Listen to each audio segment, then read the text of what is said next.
le soutien de mon équipe et qui fait tout aussi pour m'enlever de la pression. L'objectif numéro 1 pour Ethics Quick-Step reste évidemment de gagner des étapes au sprint avec notre leader Marcel Kittel.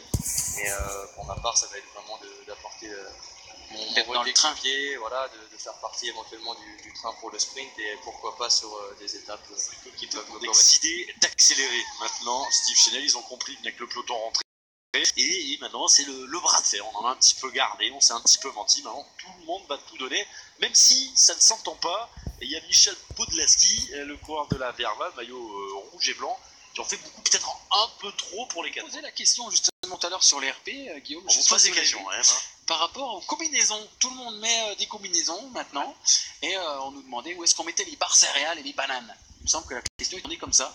Julien, est-ce que tu es un adepte de la combinaison? Dans le cuissard. Alors, même dans le cuissard, dans la barre céréale. Non, mais moi personnellement, je fais partie des quelques coureurs dans l'équipe qui utilisent vraiment pas souvent la combinaison. Parce que voilà, je préfère un peu être à l'ancienne avec le cuissard. On se regardait, on en parlait. Peter Schulting, le néerlandais de l'équipe par côté, qui met une petite mine.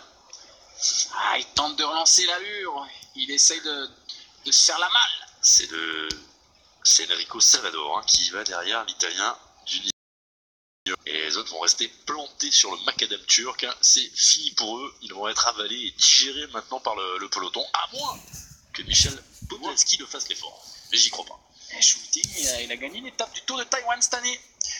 C'était il n'y a pas si longtemps que ça. C'était début mars. Le plus expérimenté. Lui, il a 28 ans.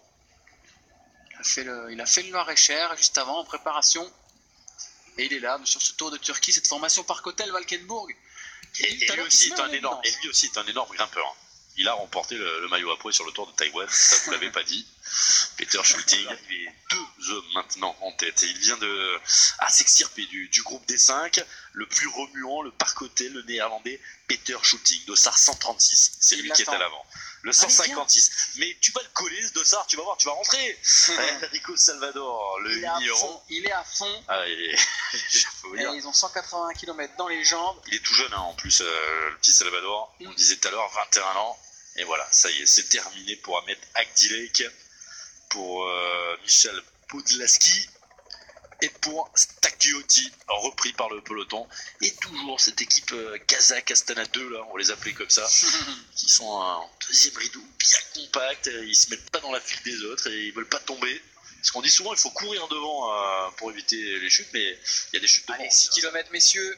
Ils les ont toujours pas repris, 14 secondes. Les trains vont se mettre en place. On n'a pas remuant, le parcoté, le néerlandais, Peter et pour Stakiotti, repris par le peloton.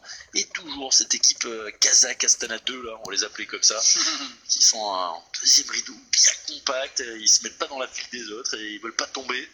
Parce qu'on dit souvent il faut courir devant pour éviter les chutes, mais il y a des chutes devant. Allez, 6 km messieurs. Ils les ont toujours pas repris, 14 secondes. Les trains vont se mettre en place. On n'a pas, comme l'année il y a 2 ans où Mark Cavendish était là, ou alors je peux vous dire qu'on avait vu ce que c'était un train. J'avais assisté d'ailleurs à une image magnifique, c'était la nuit là, vers 19h, Marc Menchou qui partait pour aller sur le Giro, et Mark Cavendish en personne, qui lui portait ses valises, et qui les a mises dans le taxi à Mark Menchou. On dit souvent Cavendish est un garçon compliqué, sûrement, mais je peux vous dire que quand il est dans son équipe, c'est un grand, grand monsieur, un grand champion. Grand monsieur, j'avais vu. J'ai vraiment apprécié apprendre à le connaître. C'est quelqu'un de très gentil et qui dégage pas forcément l'image qu'il est vraiment. C'est une façade. Ouais. Un petit peu ce poker face, vous savez, l'attitude du méchant pour pas qu'on y roule.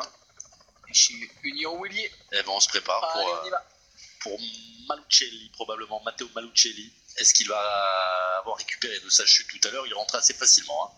Il n'avait pas l'air d'avoir beaucoup de bobos. De toute façon, il y a eu beaucoup de chutes sur ce Tour de Turquie. Dès les premières minutes du Tour de Turquie, c'est tombé. On se rappelle, lors de la première étape, André Greipel et pas mal de leaders qui étaient au tapis.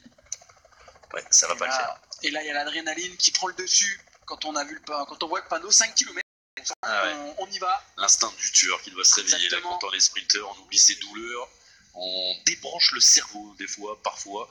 Ce sont des automatismes qui vont se mettre en place maintenant pour les sprinters. Les saucistes qui remontent, les CCC Sprandi qui sont là, on le rappelle, pour Stepniak, le Polonais.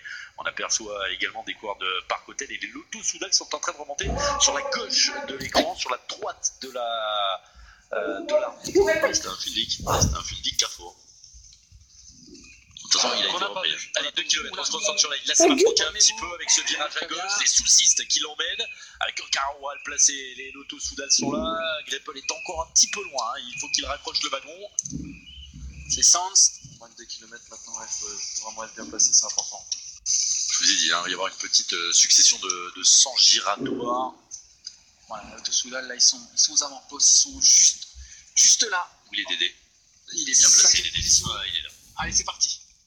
Ouais, ça lance fort. C'est Manuel Belletti dans la roue. Manuel Belletti de André Greppel. On voit Sacha Bodolo qui vient frotter un petit peu. Regardez, Bodolo qui se fait sa place derrière André Greppel. Là, on l'a éjecté, le soutiste. Et on dit roule, on va rouler avec vous. Mais attendez, l'élan précis se replace. Ils vont même faire un coup en se remettant à l'avant pour imprimer le rythme. On se retourne, cherche son leader. Il n'est pas là, avec Christophe Laborie qui est présent également pour l'équipe Delco 13 Marseille. Attention de ne pas se faire enfermer, ça frotte André. bien là, en 10e position, ça frotte. Ahmed Torken bien placé, le Tourcou, on l'aperçoit de 546 dans la roue de Belletti. Alors tout le monde prend la roue de Greppel, c'est pas compliqué. Modelo bien calé dans la roue de Greppel, voilà. C'est un signe. Derrière c'est Belletti, on est d'accord. C'est Belletti. Avec dans la roue, justement, Maresco. Alors, est-ce que Belletti va faire comme hier lancé aux 300 mètres avec Maresco dans la roue? Mais on aperçoit Stepniak maintenant qui va essayer de se mettre derrière Maresco, le coureur de la CCC Sprandi, avec Laborie juste derrière lui. On va pouvoir lancer maintenant. Il reste stage à la fusée André Greppel. Parfaitement bien emmené, ouais. Attention sur la gauche. Ouais, on va essayer de déborder. Attention parce que là on va se faire enfermer. André Greppel qui est légèrement enfermé. Il va être obligé maintenant de s'extirper. On lance de très très loin.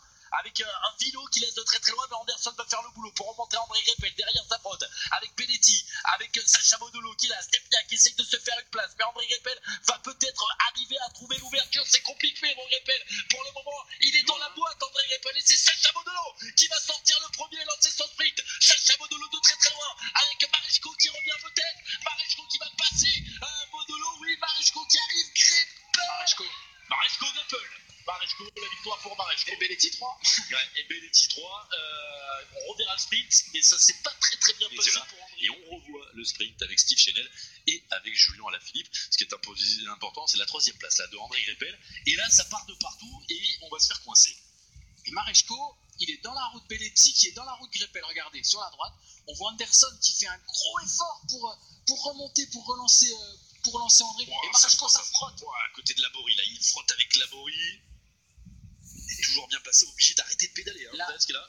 Là, il est dans l'aspiration. Non, en fait, finalement, Belletti, il lui a pas lancé le sprint. Ils ont fait chacun leur sprint. On va chercher la route de Sacha Modolo et là, il se trouve parfaitement placé avec Maresco, avec Belletti. André Greppel revient, mais c'est trop tard pour André Greppel qui, sur la force, va aller chercher la 2e place. Sacha Modolo se relevant un petit peu, voyant qu'il était court face à Jakub Maresco dans le sprint.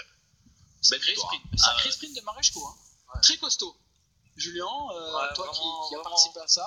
Vraiment puissant, il a eu l'ouverture au bon moment, bien placé. Ça lui a souri, c'était le plus bien. fort. Ouais, vraiment.